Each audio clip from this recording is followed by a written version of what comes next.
I have a huge soft spot in my heart for Dark Souls 3, which is weird because I don't think that it's the best Dark Souls game. I'd say that title belongs to the first one. It's also not my favorite Dark Souls game, that would also be the first one. When I really think about it, I think Dark Souls 3 is in a similar spot to something like Skyrim for me. Maybe that's because I've probably put over 1,000 hours in both games across the many platforms I've owned them on. But like with Skyrim, I really can't argue with any of the 30-hour-long video essays ripping that game apart. Skyrim has a lot to criticize about it, but like, the people that understand, you know? I feel like if you play Skyrim for the first time in 2026, you'll think that game sucks, but you just had to be there, you know? I think Dark Souls 3 is in a similar situation, although nowhere near as bad as Skyrim. I mentioned this in my Dark Souls 2 video, but I do have a history of getting mad at Dark Souls 3 criticism, specifically when I was like 16, but as an adult, I think that a lot of it is valid in retrospect. And yet, I fucking love this game so much, and weirdly, despite it not being my favorite, I would rather play Dark Souls 3 over Dark Souls 1 any day. I would also rather play it over Bloodborne, which is one of my favorite games of all time. I guess my question to ask myself going into making this video was why? Why do I love this game so much?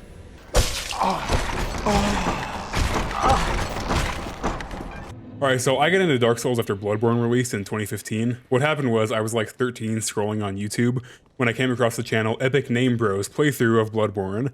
I watched it and I was like, holy shit, this game looks insane, I need to play it. The problem was I didn't have a PS4, so sorry bro, no Bloodborne for me. But I did see that the same company who made Bloodborne also made a game called Dark Souls, so I bought that instead and it was over for me at that point. And while I had so much fun with Dark Souls 1, 2, and finally Bloodborne once my parents did get me and my brother a PS4, I was always behind on the games. Like by the time I got my hands on them, the multiplayer community was basically dead. Like, I did get invaded a couple times here and there, but really it was a part of the games that I never got to experience up to that point.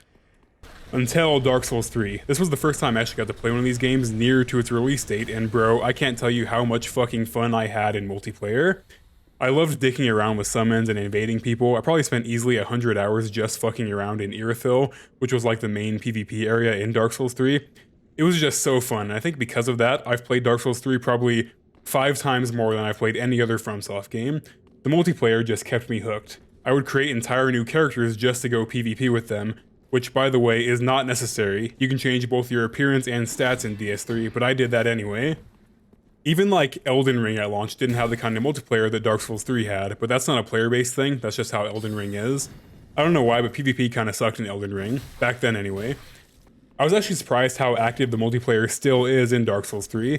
Nothing like it was on launch, but I still got invaded pretty frequently, got to summon a lot, and like, there was actual people playing as Blades of the Darkmoon and Watchdogs of Farron, which is insane to me. Getting to play the multiplayer again brought me back so much, especially because just like back in the day, I had so many weird interactions with people. Like in the catacombs I had the summon, then we got invaded, and the proper etiquette here is to let your summon fight it out with the invader, you know, just 1v1s. So I did that only for a blue sentinel to also show up and then join the 2v1, only for both of them to get diffed by the invader who then diffed me but refused to actually kill me. So we just messed around for a while until I killed myself. I had a similar thing in Lothric Castle where I got invaded, a blue sentinel showed up only to die, and then I fought the invader, except this time it was super close and was a really good fight, but he had me. I had no Estus left and all he had to do was get one more hit off on me, but then he dropped me a divine blessing to heal with and then I won in the end. Towards the end of my second playthrough I found this phantom right at the start of the Dreadkeep called Magnus. Me and him then proceeded to clear the entire Dreadkeep together until we hit Earthen Peak where we both just started dying in really weird and stupid ways. Like, you know, missing the safe spots to jump on and shit, but I kept getting him back until he died on the drop right before the Demon Prince, which is the boss of that area. So of course I waited for his summon sign to come back. At this point I had an attachment to this guy, only for someone to steal his summon sign from me like 3 times and I just had to fight the demons by myself. Tragic. All this is to say that if you see me with summons during boss fights, don't call me a loser, bro. I just find it fun to play with other people. At this point, I've beaten every boss in this game solo at some point because I've played this game like 20 times. Last note on this, because who cares, but surprisingly I also got to do a couple of Spear of the Church fights. Both times when I did the boss I got to fight a player, and then I got to fight people a couple times as well. I don't know if they changed this, but I don't remember it auto-summoning phantoms to this fight. But the effect is that it's really easy to get actual players for it now. But yeah, the easy answer to why I love this game so much is because I got to have a completely different experience with it than I did with any other FromSoft game, then or since. With that being said, I think I know this game pretty well, and at this point in my life I can say that it's definitely not the best Dark Souls game. Like, I'll say this right off the bat, I don't think anyone should argue that on its release, DS3 had the best combat of any Souls game or even Bloodborne. It just did, man. Now, of course, that's because every Souls game iterates on the combat and becomes better than the last was, but people will try to argue that DS2 is better, and come on now. I beg you to play these games back to back, fight the bosses, and then come and tell me that Dark Souls 2 has the better combat. Like, come on. But the story, setting, and especially levels, I think can be pretty weak in Dark Souls 3. That last one is the big one for me, but let's start with the gameplay. So I literally just said this, but every FromSoft game iterates on the combat system and refines it a little more. Look at Elden Ring to see the peak of what they've achieved here. You have even more refined Dark Souls combat with jumping and some parrying mechanics from Sekiro. But to go back a little bit, Dark Souls 1 does have pretty great combat, especially compared to Demon Souls. But when you go back and play it now, it feels kind of unresponsive. Dark Souls 2 improved this in a lot of ways, but the big one was getting rid of the 4-directional roll that DS1 had in favor of an 8-directional roll. They made other good changes too, but I think DS1 and DS2 are at least close in how good the combat is. I would say 2 is better in general, but 1 has its moments. Then you have Bloodborne, which is such an insane improvement over either of those two games.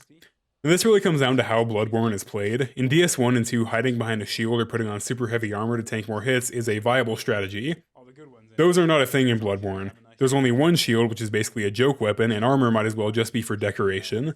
Bloodborne is much faster than either of its predecessors, the bosses are way more flashy, your character is much more responsive, and you can just do more cool shit in Bloodborne than you could in either of the other two games. And that right there is why DS3 is so much better than the other two, because it came after Bloodborne. They combined the core Dark Souls combat system with the speed and flashiness of Bloodborne and made a sick-ass video game. The bosses are really the big part here. There is not a boss in Dark Souls 1 or 2 that comes even close to some of the more mid-bosses in 3. It's the Bloodborne effect, bro. A big part of this is just general mobility. Dark Souls 2 in particular had some pretty slow-feeling rolls in it, or just rolls that didn't take you very far. Dark Souls 1 though had the fucking Darkwood ring though, which let you cartwheel instead of rolling, something they absolutely need to bring back. I love that ring.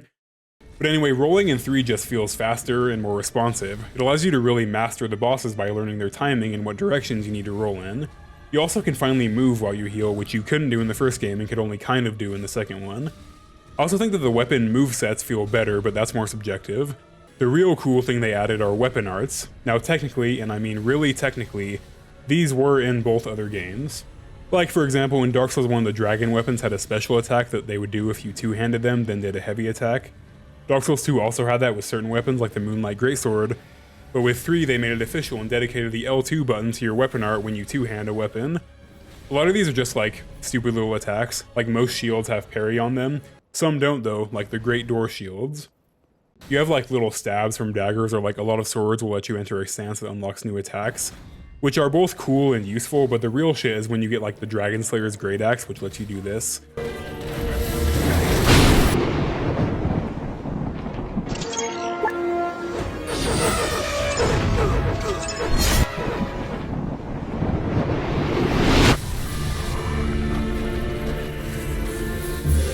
Or the Aquamarine Dagger, or any of the other sick-ass weapon arts this game has.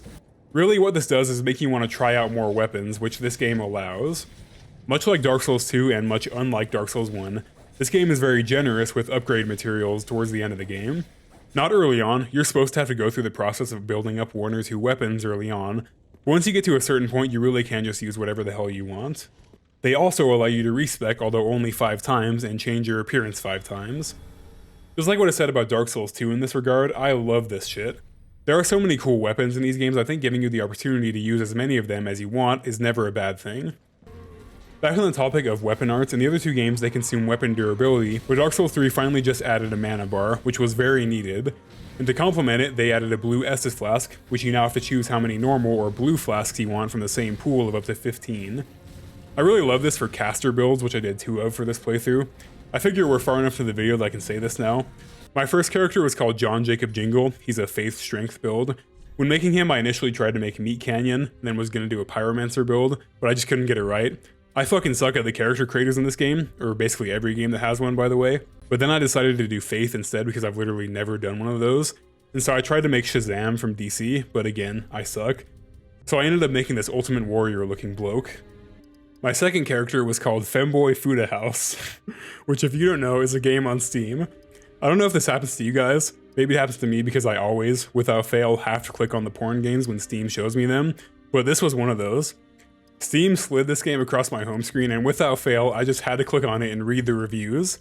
I don't know how they are now, but I remember when I first read the reviews of Femboy Fuda House, the first one was like, yeah, it's a porn game, but it really does have a good story. Come for porn, stay for story. This is not a cash grab game. I can feel the passion in the world building, story, etc.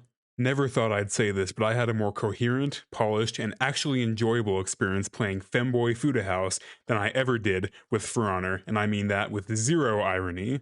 I really love this game. I'm having a ton of fun getting into the story. I haven't had this much fun and been this impressed with a Fuda game in a while. My wife left me. And because of that, this game is cemented into my mind forever. I'll probably be like demented in a nursing home or something. I'll just be muttering the term Femboy Fuda House under my breath. But by then they probably won't even know what those terms mean. It'll be like one of the other old guys in there that's like, I remember femboys. Anyway, I don't know what I was going for when designing Femboy Fuda House, but she ended up looking kinda crazy. She is an int build. The common thread between int and faith builds in these games is that they really suck ass early on, but then get really good later. Especially int. It's kind of easy mode when you get going. I did play a caster in my last Dark Souls 2 playthrough, but in those games, rather than having mana or FP, you just had a certain number of uses of spells. So like 3 soul spears, 12 soul arrows, whatever. In Dark Souls 2, I ended up killing the boss Duke Steer Freya like 12 times to farm as many crystal soul spears as I possibly could, which is the best spell. But luckily I didn't have to do that this time around. Now how many spell uses you get is determined by your FP bar and how many blue flasks you have, which I say again is a gigantic improvement. Now when it comes to builds in Dark Souls 3, I think as long as you're not trying to do a luck build, everything else is viable and pretty fun. Strength and Dex actually have their own respective bosses where one or the other is way better. Like just off the top of my head, Abyss Watchers is stupidly easy with Strength because you can just stun them out of almost all their attacks, which you can't always do with Dex. But then on the flip side, Champion Gundyr is so fast with his follow-ups that with Dex you can often fit in much more damage without getting hit than you can with Strength. It's cool, I like it. I also really like the weapon variety. I often find myself falling into the trap of just using the giant club or greatsword in these games, but the nice thing about DS3 is that it's really easy to get pulled away from those kinda safe weapons. Like a great example of this is the Ringed Knight Twin Ultra Greatswords, which I almost always have to try out on a pure strength build. Then with Dex you have shit like the claw weapons, or if you want to get really crazy, you have the Chaos Blade, which damages you with every hit. There's also just weapons which are kind of crazy and make you want to try them out, like the Dancer's Swords are a good example. When you fight her, she has this insane spin attack, then when you get her swords, you're like, I have to try that out myself. And then it does kind of suck, but it's fun. Same with a Split Leaf Greatsword, like you'll see someone spinning that thing around in PvP and be like, holy shit, then immediately go and respec so you can try it out. It really does come down to the weapon arts. In the other games, whether you wanted to try out a new weapon was usually either a stat thing or a visual thing, like they looked cool.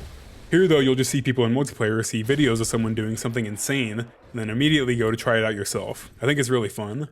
Doing Strength Faith unlocks some really cool avenues for you. Like the big one is Morn's Great Hammer, which needs an insane 50 Strength and 30 Faith to use. But even other weapons like the Dragonslayer Great Axe, which you can use on a pure Strength build, gets much better when you add Faith into the mix. With Int, I don't think it's really the same, and to be fair, spells are significantly better than miracles at doing damage, like not even in the same league, but I do think that the game could have used some more Int melee weapons. Moonveil from Elden Ring is a great example of what you can do with these. Of course there are some, like the Moonlight Greatsword, but if you want to do Int Dex, your only option early on is the shit-ass Sage's Rapier, or just infusing a normal weapon to give it Int scaling. That's what I did. I mean, it was barely an Int Dex build, I had like 18 Dex and 60 Int by the end, but I ended up using a Crystal Lothric Night Sword, which is good but a little boring. The Ring City introduces a really cool weapon called the Aquamarine Dagger, but every single time I've tried it out, I'm reminded that it's kind of a shitter. Actually, I do think the bow builds kind of suck in Dark Souls 3, but they honestly still haven't figured that out yet in Elden Ring. And God forbid you want to use a crossbow as anything other than an occasional poke an enemy from a distance tool. If you've played Elden Ring Night Rain, they did kind of make a bow character somewhat fun in that game, so maybe in the next FromSoft game they'll finally have figured it out, but definitely not in Dark Souls 3. I'll say this though, I wholeheartedly think that Dark Souls 3 has the best looking armor of the 3 games. Like, you have the genuinely cool shit, like the various knight and boss armors you can collect. Then you have the goofy shit, like the winged knight armor or thrall hood. I don't think I've ever had 2 DS3 characters look even close to the same because I always find new combinations of armor pieces that just look sick together. And that's really what armor is about in any Souls game. The fashion has to take priority over the stats, otherwise you're playing the game wrong. Now, before we get into talking about like the enemies and the levels and shit, I think I should explain the setting of Dark Souls 3, because it is fundamentally different from the other two games in a way that you won't notice until you really dig into the lore and think about it. When you first play this game, you will notice an insane amount of reused enemies, settings, and characters, mostly from Dark Souls 1, but there are some from Dark Souls 2. Black Knights are back, and Orlando is back, fucking Guinevere and Gwendolyn are here, the Onion Knight has returned, Patches is back, Andre is here, you find armor sets from a bunch of iconic DS NPCs like Solaire, the Anne Orlando Firekeeper, and others. When you first play this game, especially coming from Dark Souls 2, you're like, what the fuck is this? This is actually one of the main criticisms thrown at this game by Dark Souls 2 fans, that it's kind of nostalgia bait. The Dark Souls 3 is just supposed to be a holy shit, look, it's that thing from Dark Souls 1 again simulator. And to a certain level, you can't really deny that, until you really dig into the story and setting of Dark Souls 3, and especially once you start thinking about what this all is supposed to mean subtextually. So if you don't know how the world of Dark Souls works, basically, the world is on a cycle of light and darkness. The Age of Light starts when the first flame lights up, allowing beings of light, like the gods from the first game, to rise up and build their own world. Presumably, the first time this happened was when the lords in Dark Souls 1 got their respective lord souls from the first flame and overthrew the everlasting dragons. However, eventually that first flame will start to sputter out, and if it goes all the way out, then you're back in an Age of Darkness, where beings of darkness are supposed to thrive. Humans are beings of darkness. Because while the lords inherited their respective light souls from the first flame, humans got the dark soul. So if you're one of these gods who gets their power from the light, you don't want that to happen, right? So what you can do is have extraordinarily powerful people burn themselves alive in the first flame, extending its lifespan through their soul. In the first game, Gwyn does this, and then you, the player, can also do this after collecting all the other Lord Souls if you want. You can also choose not to do that and usher in the Age of Darkness, which we never really know what that actually looks like. So the everlasting dragons weren't really beings of light or darkness, they were just like stone dragons, described as being very stagnant. So we really have no idea what an actual Age of Darkness would look like. Anyway, you would think that humans would generally want the first flame to go out, but no. Gwyn, being a greedy bastard, wasn't willing to give up his power, so he put a curse on humans called the Dark Sign, which results in humans turning into mindless zombies called hollows when the flame does start to go out. This was to prevent humans from getting too powerful as the gods' power waned, but really all it did was mean that anytime the first flame starts to go out, the entire world goes to shit. Dark Souls 1 and 2 show us two versions of the cycle at the end of their lifespan, and it's up to you to decide whether you want to keep the dying world going, or try out that whole Age of Darkness thing. But in the end, it doesn't matter, because even if you do choose the Age of Darkness, eventually the first flame will come back to life, and everything will just repeat itself again, just with new gods and new people. So every single Dark Souls game then is a different version of the same world, just later on in the timeline.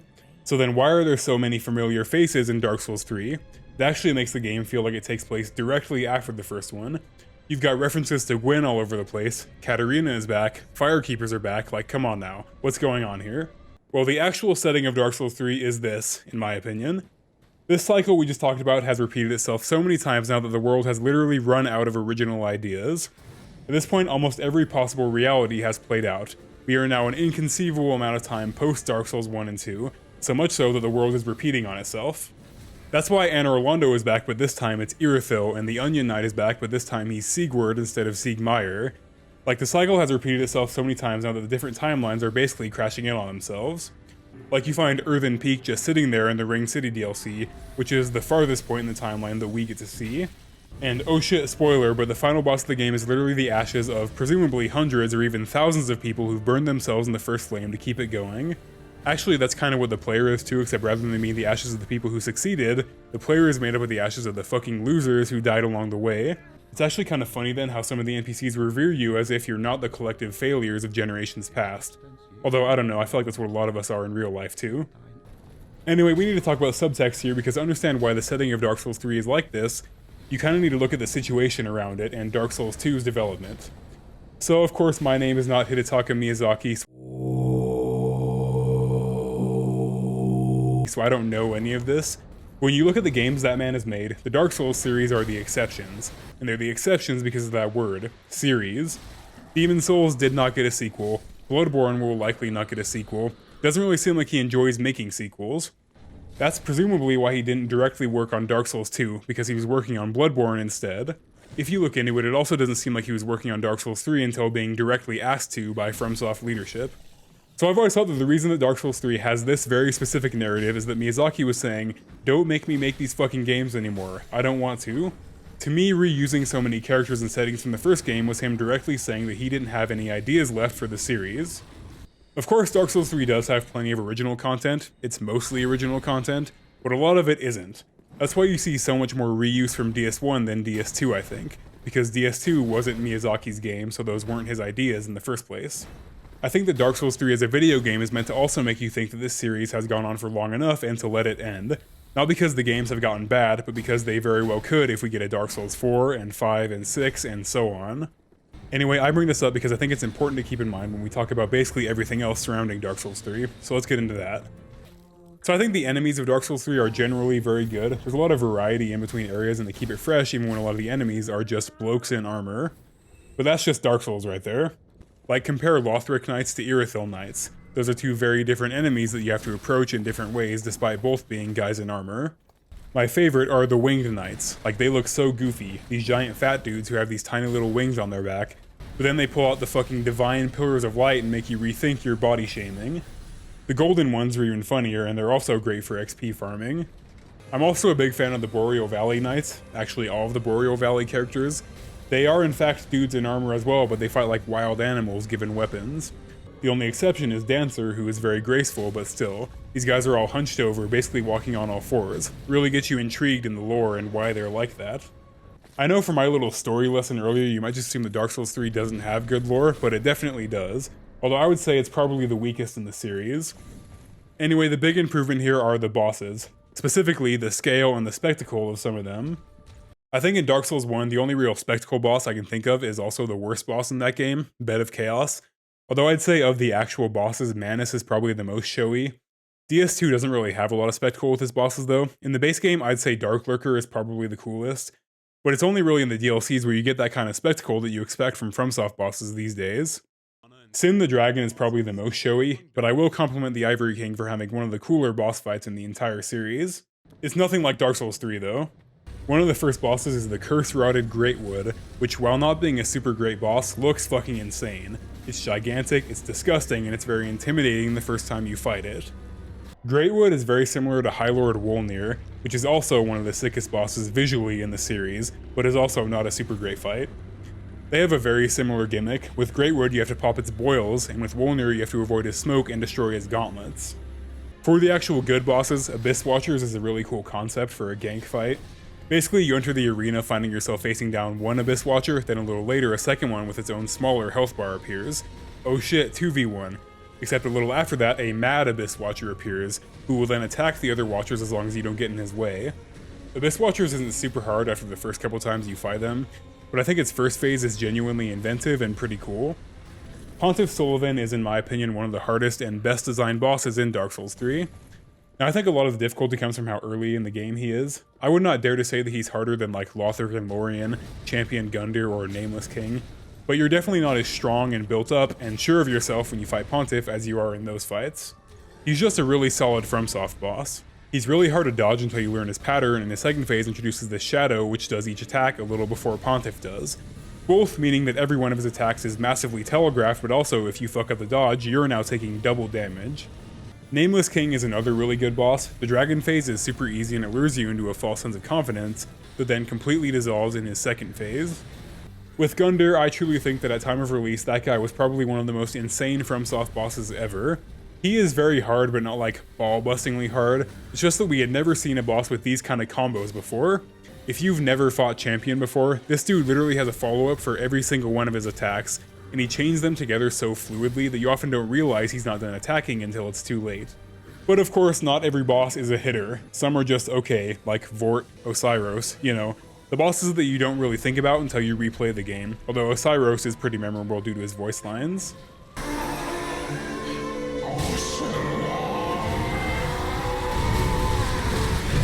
But then you have the actually bad bosses. Some people put Curse-Rotted Greatwood here. I don't think so. It's definitely not a good boss, but I don't think it's horrible.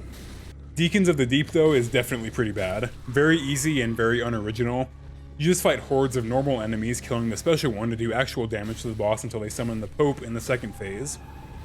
I think the Deacons was very clearly inspired by Celestial Emissary from Bloodborne, which is also a shitter of a boss. But they did it even worse this time.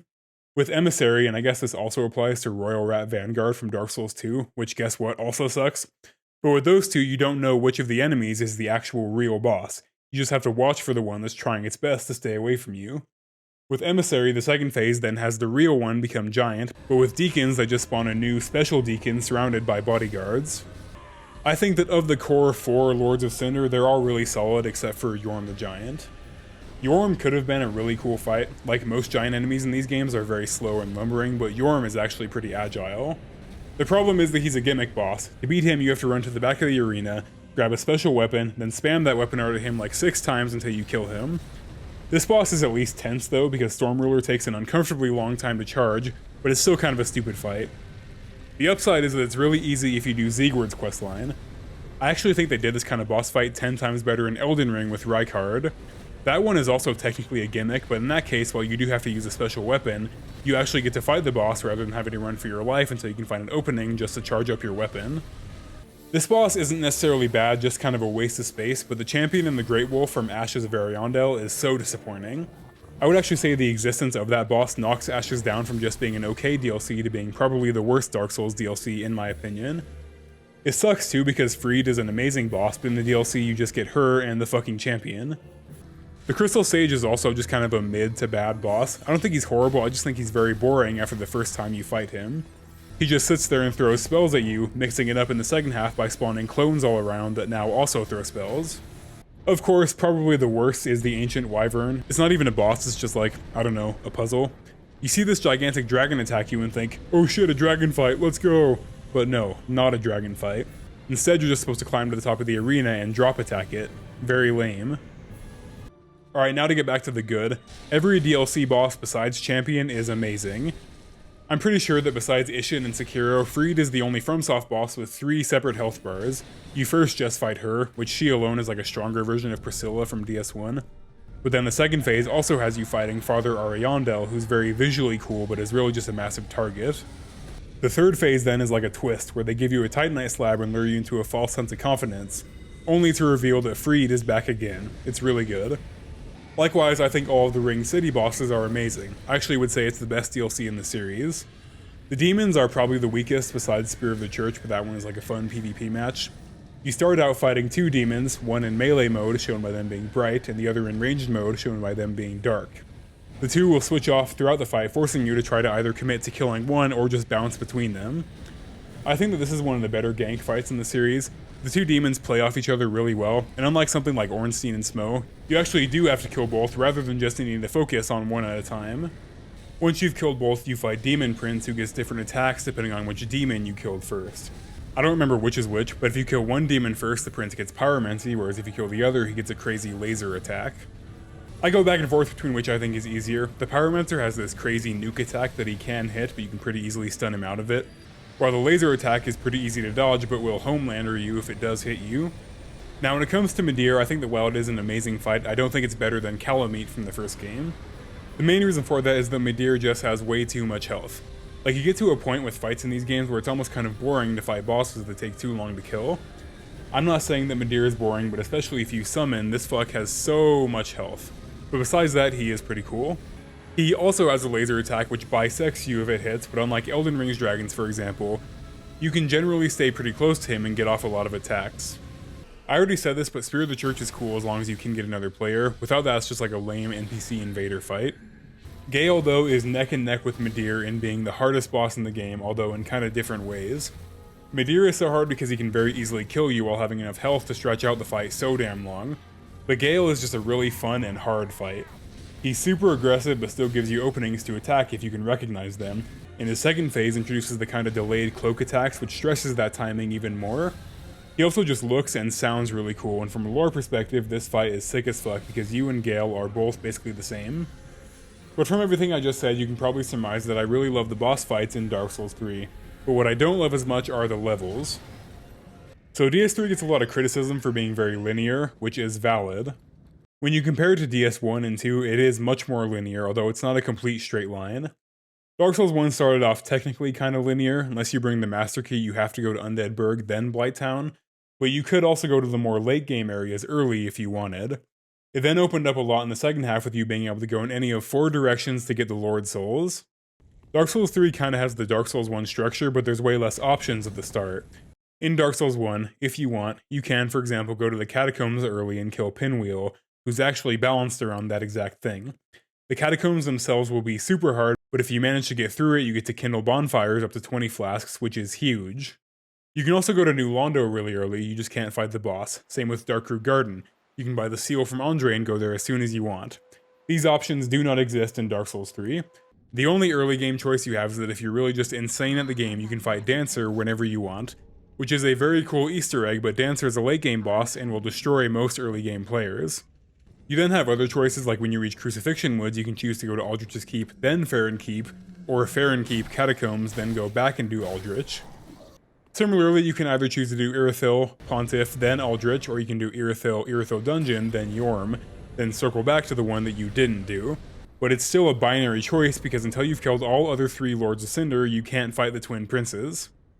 I think that this kinda sucks. What order you do the Lords in for both other games is a great way to add replayability and get new experiences. Like, especially in Dark Souls 2, the Lords are all kind of balanced around being fought around the same time. But if you do like Rotten or Old Iron King first, they're going to be much harder than they would be if you did them last. DS1 is similar, but I think their Lords are all pretty hard no matter what order you do them in. Now, my criticism with the levels doesn't come just from the linearity though. I think that Dark Souls 3 has some very boring areas. Like, for example, despite admitting that it's a well-designed area, I've never once been like, oh boy, I can't wait to go to the Undead Settlement. Like I said, I think it's very well done. Like, I love the amount of NPCs you find and the secret covenant you get by climbing in this guy's cage. But it's just kind of a visually boring area. Maybe this is also because I've run through this game like 30 times now, but whatever. I feel similarly about the Crucifixion Woods. It almost feels like a filler area to me. Like, they just needed something to fill the space between Undead Settlement and the 2 respective areas you find past it, which is fair. I don't hate the traditionally hated areas though. Like, a lot of people hate Farron Keep and Irithyll Dungeon, which makes sense because those are 2 very unpleasant areas to run through, but like, that's the point, right? They accomplish their goals very well of making you suffer. Farron Keep is the poison swamp of this game. In other 3 games, it is by far the most expansive. Blighttown is huge, but only part of it is an actual poison swamp. The Shantytown part is its own thing. Harvest Valley in DS2 is actually kind of a cool area, I think. I like how they went with poison gas instead of poison swamp water, but Farron Keep takes the cake. Your goal is to find and put out 3 signal fires which will open the way to the Abyss Watchers, but you have to journey through the swamp to find them. What I like about Farron Keep is that once you learn the route, you can just rush through here in like 10 minutes, but I think you're missing out if you do that. There's a lot of cool shit to find in Farron Keep, like some dead mushroom guys from Dark Souls 1, and I've always loved the giant deer shamans even though they're basically never actually worth fighting. Irithyll Dungeon isn't the same way, like it doesn't have that exploration aspect, but it's just such a tense experience that while I always dread going down there, I usually look back with some fondness. It's almost like a horror section or something. The main gimmick here are the jailers who drain your max health when they look at you. This means that your tankiness doesn't matter down here. The only way you're going to survive is by playing smart when trying to kill the jailers. They're not super hard to kill individually, but if they hit you with their brand, it makes you slow roll and then you're probably going to die after that. Immediately following is the Profaned Capital, which can either be a really small and disappointing area, or one of the weirdest areas in the game depending on how much you explore. If you want to kill Yorm, it's basically a straight shot, and the enemies around won't even really oppose you. However, if you go down this side path through a toxic swamp filled with gross spider ladies, you find easily the weirdest enemies in Dark Souls 3. The hand baby monsters. Like, what the fuck even are these? They don't even have that much lore to them. It's like striking the first time you find these. I remember I didn't find them until I saw a video online, and I was like, what in the fuck is that? The way they fight too is very off-putting. They kind of just roll around and try to sit on you and shit. As far as I can tell, the lore is that they were the same as these fire tenders until the Abyss got to them or something like that, and turned them into these, but they don't really mind. They just like to lay around and drool all day, I guess. Going back to the dungeon for a minute, they're not the only weird, creepy, kinda unexplainable enemies down there. You find these weird half-man, half-dragon things all over the cells in the dungeon. They seem to be like some kind of experiment that they were running, trying to create dragons, or maybe trying to reach the Dragon Peak, but it's all up to your interpretation. See, this is the kind of thing that makes Dark Souls areas worthwhile, weird lore and weird enemies to find, and I feel like that's what's lacking in a lot of the areas in the base game. A huge offender to me, even though it's the best PvP area in the game, is Irithyll. Specifically the Anor Londo part of Irithyll. I just don't think they should have brought back Silver and Black Knights. Full stop. I get that it does play into the whole narrative of the world collapsing in on itself, but it's just lame, I think. Like, we already have Anor Londo back. I would have rather seen it inhabited by new enemies to drive home the point that it's not actually Anor Londo from the first game. Plus, Black Knights are so linked to Gwyn themselves in lore. If you don't know, Black Knights are Silver Knights who accompanied Gwyn to Link the Fire, burning their armor black in the process. Or some of them had their armor burnt fighting the Flame of Chaos, neither of which are happening in the Dark Souls 3 timeline. Like, come on man, the callback to Anor Londo Archers really is just like a look at this thing from Dark Souls 1 moment, which I'm not a fan of. I mean, I guess you could say that they're still left over from those days for the Black Knights, and the Silver Knights were illusions anyway. So maybe Gwendolyn/Aldrich is just casting the illusion again, but whatever. I will say though that I do like Aldrich from a visual standpoint. So you see him in the opening and he's like this massive ball of sludge. When you fight him, you're immediately drawn to Gwendolyn. You're like, oh shit, Aldrich is Gwendolyn? Nope, Aldrich is still the massive pile of sludge, he's just currently in the process of eating Gwendolyn, which lets him control his dead body. I also have to compliment anything related to Pontiff Sullivan in the Boreal Valley. He's easily the biggest villain in Dark Souls 3, even though he doesn't really have a huge role in the overall story of the game. He's not a lord, he's just a very evil bloke whose influence you feel in almost every other area of the game. Again, this is that environmental storytelling that Dark Souls is so good at. I already mentioned the Boreal Valley Knights, which are these giant monstrous hunched over warriors you find all over the place, but the reason why they're all over the place and not in the Boreal Valley is the Pontiff extending his influence. The reason why they're so monstrous is because of these rings that he gave them. You get one of these from the weird giant rat monsters that you find around Irithyll. These guys being the end results of what the Boreal Valley Knights are transforming into. It's fucked up. We can also assume that Pontiff is responsible for how shitty everything is down in the dungeon, and the weird dragon experiments that were going on down there. Of the other bosses in the game, probably only Aldrich comes close to matching Pontiff in how evil they are, but you don't really feel his influence throughout the entire game like you do with Pontiff. I actually wonder about the relationship between the two of them, because Pontiff is the ruler of the Boreal Valley, but Aldrich is currently eating his god, so I don't know. I feel like it could go a couple of ways. I don't think Pontiff probably cared that much about Gwendolyn. I think that he's clearly very self-interested, but it does feel like much of his legitimacy rests on his connection to Gwendolyn, so who knows. It could also be that Aldrich just rolled up with his deacons and didn't ask for permission, he just did it. Anyway, we're getting too far into the story, let's get back on topic. As for the DLCs, I think Ashes is mostly kind of mid. I'm not a big fan of the Snowfield area myself, but I think that the Crow Village is really, really good. I think anytime in one of these games you get to walk into enemies fighting each other, it's always really fun. But in this case, it's more like you walking on people getting slaughtered rather than fighting. Even though they are disgusting bird people with prolapsed anuses, I always feel the need to defend them once they start getting killed. Ringed City, though, is pretty much nothing but bangers. Dragheap is another very visually cool place. It kind of just looks like dust when you first get there until you really start looking and see that you're basically at the end of the world, where things from the past and present are literally colliding together. But then the actual Ringed City. Come on man, it's just so fucking sick. The cockroach preachers carry pretty hard here. The sermons they give you just set the mood and get you into the mindset that you need to be in order to traverse the Ringed City. Many of us are by the fire, forsaken. I speak of thine kind and mine. Behold this city. We are kindred, but like two eyes which gaze upon the other. Fear not the dark, my friend, and let the feast begin. Ringed Knights are super cool looking, and Herald Knights are really, really hard until you realize that you can just drop attack them, which one-shots them. The Black Swamp at the end of Ringed City easily could have been a bottom tier area, but there's no status effect, so you just end up feeling like you're in this abyssal wasteland, which is exactly where you are. But in general, in Dark Souls 3, I think the levels are just mid. Like, even Upper Lothric Castle, which is a cool area, still isn't as cool as many of the areas in the other two games. Others, like Irithyll or the Catacombs, just don't do enough to distinguish themselves when compared to like Anor Londo or the Catacombs from the first game. If you want to compare to Dark Souls 2, I don't think that any area in the base game even comes close to giving the same feeling you get when you first arrive at Drangleic Castle. Alright, so before we really get into the lore, let me briefly review the NPCs. So Dark Souls 1 is very hard to beat in this regard. Solaire, Siegmeyer, Big Hat Logan, Quaylana, Frampt, Kath, like that game had it made. I don't think the DS2 did beat it, although there were some hitters there too, like Benhart and Lucatiel. Dark Souls 3 generally has really great NPC characters. I just have one kind of weird small complaint. Almost all of them revolve around Firelink Shrine or the player. In the first game, you genuinely had to go out of your way to talk to some of these fucks. Like you had the Moss Lady, Quaylana in Blighttown, the weirdo merchant that made you jump over a chasm, the Anor Londo Firekeeper, I mean, even Andre and the giant blacksmith weren't at Firelink. While Firelink definitely was a hub area in that game, it wasn't the center of the world like Majula and Firelink are in DS3. In DS2 you still had some of these, like Gavilan, the dark guy in the chair, and so on. But Dark Souls 3 hardly has any NPCs that don't revolve around either the player or Firelink Shrine. Like, the only examples I can think of come from the DLCs. The base game is severely lacking in small, unimportant characters, and I think that makes the world feel less lively. With that being said, the NPCs you do get are very good. Siegward is very similar to Siegmeyer, in the sense that he's constantly getting stuck without your help and can easily die if you don't show up to save him.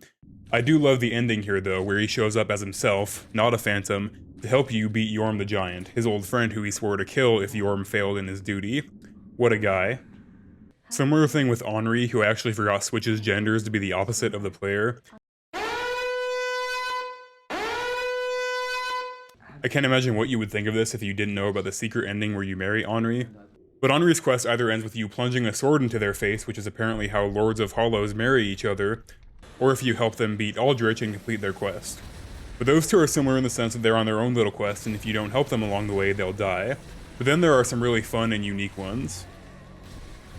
I think Cirrus is in this camp. She never really prompts you for your help. At first she doesn't even want to talk to you, but then she's finally like, alright fine, I guess we can help each other if we get the chance. Meaning that you can summon her and she can summon you. She gives no indication of when those times will be though, so you just have to catch her summon signs when the time is right to complete her quest. Greyrat is probably my favorite in the game. Upon first glance he looks just like one of the Thrall enemies, which are little assholes, like humanoid versions of the dogs.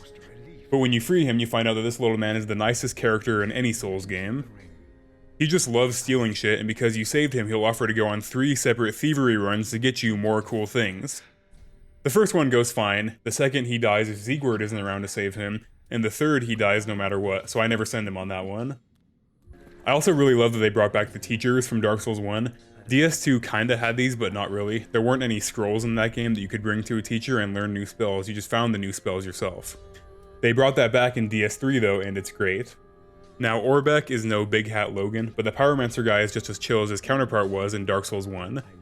We're not talking about Quaylana here, although she is a very cool NPC. The Miracle Teacher this time around has a kinda fun quest line around her. You find her locked in a cell guarded by this guy with a massive weapon named Morn. His name isn't Mernitz Aiken, but his hammer is called Mern's Great Hammer, so cut me some slacks. Who's a total asshole, but his voice actor is so smooth that you can't help but kinda like him. This cesspool of doddering old folk and degenerates. Anyway, she's a blind nun who is trying to become a firekeeper. You find a lot of Braille tomes you can give her, some of them light miracles and some dark. If you give her any dark miracles, then by one of those miracles, Morin will try to save her from you and take her from Firelink, at which point you have to kill him. However, if you only give her light miracles, she actually becomes a firekeeper, which is honestly not that great of a fate, but at least she got what she wanted. I think if there was an equivalent to Quaylana in this game, then it would be Carla, this dark witch you find locked up in Irithyll Dungeon. She's also just really chill and open about how dark magic is kinda dangerous and evil, but she'll still teach you if you want. As for Andre, I kinda wish they wouldn't have brought him back. Of course he's a really fun character, but I thought the DS2 blacksmith guy really kinda grows on you throughout that game. So I would have rather they made a new blacksmith so that we could have 4 cool blacksmiths in these games instead of 3. Of course, we're not counting the crazy dude in DS2 or the skeleton blacksmith in the first game. Fuck them. Alright, now it's finally time to talk about the lore. Now, I don't think that lore is very important to most people's appreciation of these games. I think it's something that mostly only the big fans care about. Like, I think if you asked 90% of the millions of people that played Elden Ring what the story was about, they'd have no answer. With that being said, there are a couple ways to interpret Dark Souls 3's lore. There is the way that I presented earlier, which is that the world has gone on for too long and is now repeating itself. But I think that you could also interpret this game as having happened not that long after the first one, maybe even before the second. See, Dark Souls 1 and 2 have very different settings. Correct me if I'm wrong, but I feel like the only lord from DS1 that's directly referenced in the second game is Seath and kind of Nito. And that's only when you find Seath's dead body and you find followers of Nito. I do think that DS2 doesn't take place super long after the first game, however in Dark Souls 3 you could make that argument much more directly. I mean, come on now. Fucking Gwendolyn, Guinevere, the Nameless King, all sons of Gwen are still around. You could argue that they're the same gods from Dark Souls 1, and I'll admit that I don't really have a solid counter-argument to that. They might be. However, I think that it's really the endings and a lot of the dialogue you get from the Firekeeper that point to the idea that I presented earlier. I do think that Dark Souls 3 takes place an unimaginable amount of time after the other 2 games. Let's think about this here. Just about how many linkings of the fire does it take to create an entire being out of the ashes of the people who linked it? Or keep in mind that you are far from the first Ashen One, which are made out of the failures who couldn't link the fire. So when it's like Gwendolyn and the Nameless King, I think that they might be the same characters. We know with Guinevere that she kind of fucked off before the events of DS1 and did her own thing, so maybe she just came back. Nameless King could have been hiding out with his dragons the entire time, I mean who knows. But with other characters like Andre and Patches, I think it's very clear that they are not the originals. So the big difference between this game and the other two is that by this point in the timeline, linking the fire is a very well-established thing. All of the 5 lords in this game, besides Lothric, whose brother probably did it for him, have linked the fire in the past, so why are they still here then? Well, basically the first flame brought them all back so they could do it again, but 4 of the 5 didn't go through with it the second time. That's why Ludlith is missing his legs and all the other lords have a second phase where they kind of light on fire. Anyway, I don't think this kind of thing happens just after the other 2 games. I mean, linking the fire was just like a crazy idea that Gwen had. Like, what if I use myself as kindling to keep this damn fire going? By now though, it's very well known that by doing this linking ritual, you're gonna burn alive, bro. It also seems like we need way more people linking the fire now. In the past, it was just one being with a very powerful soul, first Gwen, then potentially the player. Now though, we need 5 separate beings, and unlike the first game where the player gathers their souls into themselves to then burn themselves, now you just kill them and take their bodies to the thrones to burn that way. And then that's not even enough because you still need to go burn yourself in the fire. All this points to the idea that this shit has been done way too many times in a row. The fire cannot be linked many more times, it's going to go out. Even if you link the fire, you just get this ending of sitting there and watching your guy burn alive. Which is also what happened in DS1, but at least there you see the fire actively reigniting. Anyway, let's hold that thought for a minute and talk more about these lords. So this linking the fire ritual is now part of the way of the white religion, and the lords were given their sacred duty by the dominant religion of the land. The least interesting is Ludlith, but that's only because he's the only one who actually did what the faith asked him to do. Ludlith seems to just be like a normal dude, or maybe one of the pygmy lords from Ringed City. He actually has crazy aura though, because he says shit like this. I may be but small, but I will die a colossus. Ludlith can make you boss weapons after Curse Rotten Greatwood, and in general he's just a cool guy. Like if you finish Henri's questline, she leaves a gift for you with him because he's just that trustworthy. Anyway, the other 4, starting with Abyss Watchers. So these guys are like Artorias fanboys, which who isn't? But in the time since Dark Souls 1, they established this legion of undead that goes around rooting out the Abyss anywhere it appears. The Abyss doesn't seem to be anywhere near as much of a problem anymore like it was in Dark Souls 1, but when you see the shit that the Abyss created in that game, you can see why the Abyss Watchers were founded. You actually find Dark Rays outside their boss fight fighting the goat guys. Why are they fighting the goat guys? I don't know. I don't even really know who these goat guys are. Farron Keep seems to be Darkroot Garden / Ulasil from the first game, just because you find Sif's dead body in the Artorias fan club here, as well as some dead mushroom blokes, but I don't know where the goat men came from. Anyway, the cool thing about the Abyss Watchers is the whole thing about them fighting each other is exactly how they fell in the first place. Some of them were corrupted by the Abyss while others weren't, so the two sides now fight each other endlessly but can't actually kill each other because they're all undead. Now, as for whether the Abyss Watchers were supposed to burn themselves to link the fire together, or just the leader, or whatever, who knows.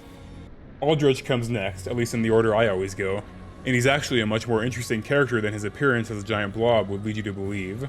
Basically, when the fire started fading, Aldrich had like dreams of a world dominated by deep water, which is why he didn't link the flame again.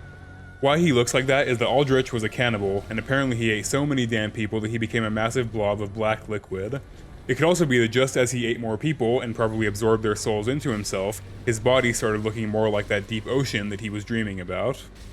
Anyway, like I said, I don't know exactly what his relation to Pontiff was, but at this point he's left his massive cathedral and he's actively eating Gwendolyn, one of the gods, which will make him even more powerful. Yorm the Giant ran his civilization off the Profaned Flame, which seems a lot like the Chaos Flame from the first game. In that game, the Witches of Izalith tried to create life using the Chaos Flame, which made demons. Then she went even further by trying to use the Chaos Flame as the new First Flame, I think, which went very wrong and mutated her into a massive tree demon. The Profaned Flame, though, is like a mix of that Chaos Flame and the Abyss, which seems to have made it stop making as many demons. The only demons you see in this game are super old and dried up, probably the leftovers from Dark Souls 1. The Profaned Flame didn't turn people into demons, rather it turned them into those weird hand monsters. It seems like at one point Yorm was pretty well respected. I mean, he has a shitload of treasure, but gave the sword capable of killing him to his friend Sigurd. So it seems like he wanted humanity to know he was chill, unlike the giants in Dark Souls 2. But by the time of Dark Souls 3, probably because he linked the fire the first time, the profaned capital is like an abandoned ruin populated only by cultists who still take care of the profaned flame, gargoyles powered by it, and the weird monsters that it created. Siegward's whole questline revolves around fulfilling his promise to Yorm that if he ever tried to shirk his duty of linking the flame, Siegward would force him to. I mean, it's kind of fucked up that he had to do it twice, but a promise is a promise. The weird difference between Aldrich and the other three is that Aldrich didn't seem to lose his mind as bad as the other lords did after they linked the fire.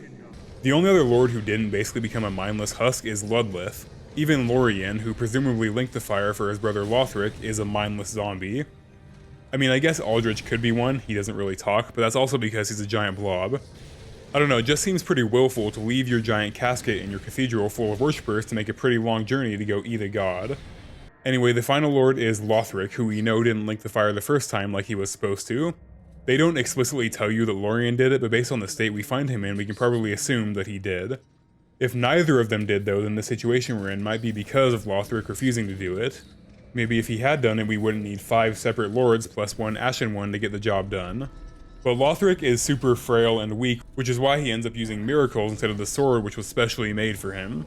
That's probably why Lorien ended up doing the linking for him in the first place. Like his brother had been through enough, he wasn't going to force him to go link the fire. The fight with them is interesting because Lorien is a pretty shitty fighter at this point. I mean, he can't even stand up straight. But Lothric just keeps reviving him until you actually kill Lothric, which I think shows the general relationship between the two of them. Lothric has no real power without his badass brother, who is now a mindless zombie, so in general their bloodline is pretty cooked. What makes their bloodline even worse off is that their dad turned himself into a weird half-dragon hybrid, also turning their youngest brother into one, but probably killing him in the process. So the Lothric dynasty is pretty much done at this point. You don't really need to feel bad about killing them. But once you kill all 4 lords and place their ashes on the thrones, you're ready to end the game, but before that let's go over the DLCs. I think the DS3 has both the best and worst DLCs of the series. Ashes is the worst, Ring City is the best. Ashes is just so short, and most of it, the only exception being the part with the prolapsed crows, is just very mid.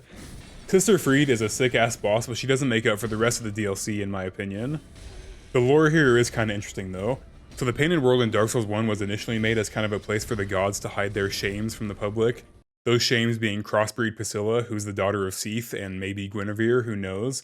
And then the Crow people, who were the offspring of Velka, who's the goddess of sin. It ended up becoming more of a sanctuary for the Crow people and Hollows. It was supposed to be like a peaceful place for them to live out their eternal lives without the judgment of the outside world. This Painted World seems similar, except this one is rotting. It was painted by Ariandel, maybe with his own blood since he seems to love flagellation. But unlike the Painted World in the first game, which had a whole order dedicated to protecting it and keeping it up, this painting is actively rotting. We see that in how disgusting the Crow people have become and how there's this infestation of fly monsters all over the painting.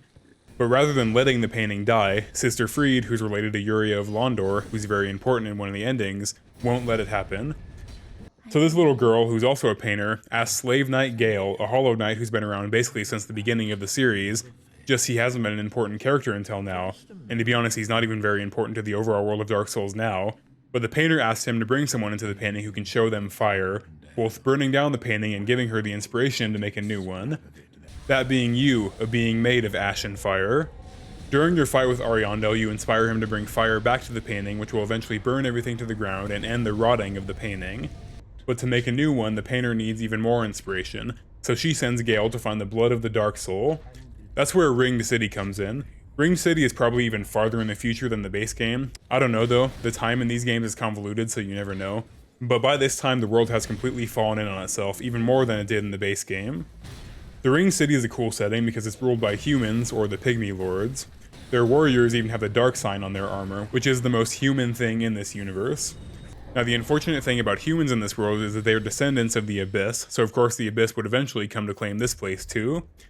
I think that generally we can assume the Abyss wouldn't be so destructive if humans didn't have the dark sign on them, which contains their own darkness. So I don't know, maybe it's like when you get an organ transplant, despite that that organ you got is the same thing as your original, like let's say heart for example, your immune system will try to kill it because it's unfamiliar. In this analogy, the Abyss is like that heart, it's a natural part of humans, but the dark sign is an artificial immune system trying to fight off the Abyss's influence, which causes people to turn into monsters. By far my favorite edition of the Ringed City are the Grasshopper Preachers. Their speeches are just sick as fuck and they're really trying to sell you on the idea of letting the Abyss take over. Anyway, when you find the body of Filianor, who is another one of Gwyn's children, you either travel forward in time or the ringed city you were in was just an illusion the entire time. Either way, you end up in a complete wasteland with almost no infrastructure or sign of life left. It might not just be time that caused this destruction though, because after walking past one of the dying pygmy lords, you find Gale tearing shit up, looking for the blood of the Dark Soul. During your fight with him, you spill his own blood, which turns out to be exactly the pigment that the painter needed. So after killing him, you can deliver it and she paints the new world. People like to call this moment two nobodies fighting over nothing, which is not false. The painting doesn't really matter at all to the overall world. But isn't it a little crazy that this one guy just ravaged an entire civilization looking for a pigment for a painting? Like, alright Gale, damn. Anyway, I think Gale is a really cool character. He's clearly fucking crazy, but he's also been alive for probably thousands of years, so anyone would be. As for the painting, apparently this one is supposed to be the best because of the combination of both light and dark, so in doing this whole questline, you might just be creating the perfect world for humanity to finally live in peace. Because that world is definitely not the actual world in Dark Souls, the final boss of the game is Soul of Cinder, who, as we already said, is the combined ashes of every other person who's ever linked the flame. You see a strength build, dex build, pyromancer, and sorcery. It's supposed to make you think, oh shit, that's my guy from Dark Souls 1, which is really good for the last boss in the series. In his second phase, he gets Gwyn's moveset and they play the Plin Plin Plon song, and yes, it does get me every single time.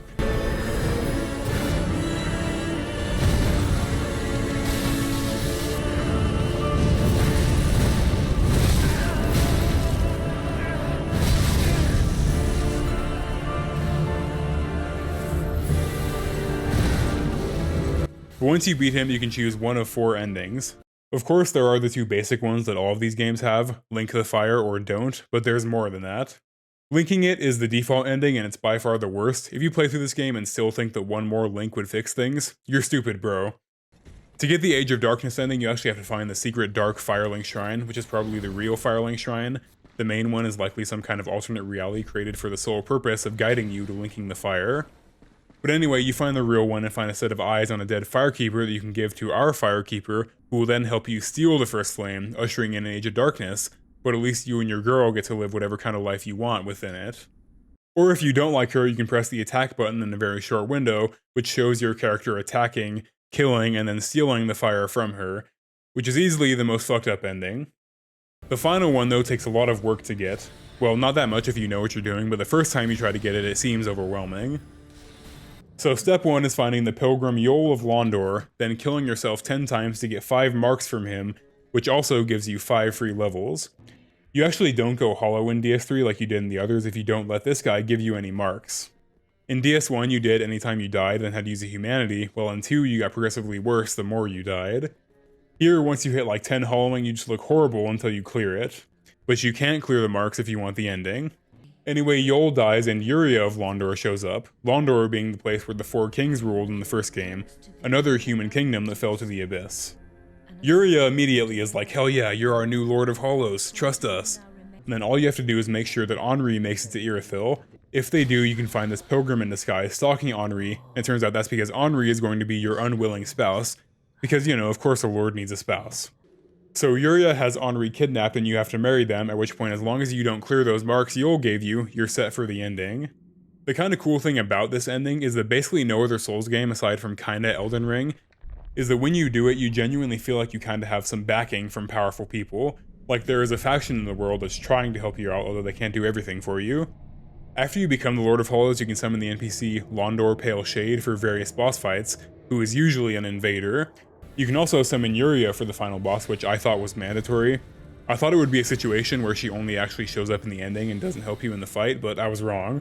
Which makes me look bad because Soul of Cinder isn't that hard, but now I look like a little bitch who couldn't beat him without Yuria. Whatever, I did it without her on the Faith playthrough. Anyway, in this ending you also steal the first flame, but this time you're joined by Yuria, a bunch of soldiers, and your new spouse.